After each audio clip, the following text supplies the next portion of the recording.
My name is Alonzo Lewis, Senior Mass Communications here at the Great Bethune-Cookman University. I would like to talk about online image management. I have 4 points. My first point is branding yourself.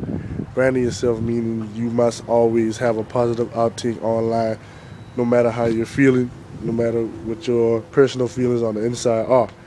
Number two, you must always watch your language. You must always not use profanity online. If you do, then you already know the consequences of you not having a job if your previous employer or your future employer finds that status. Third, you always must always define your character. No matter how you feel, your profanity will define your character as a negative person, in which that's me not who you may be.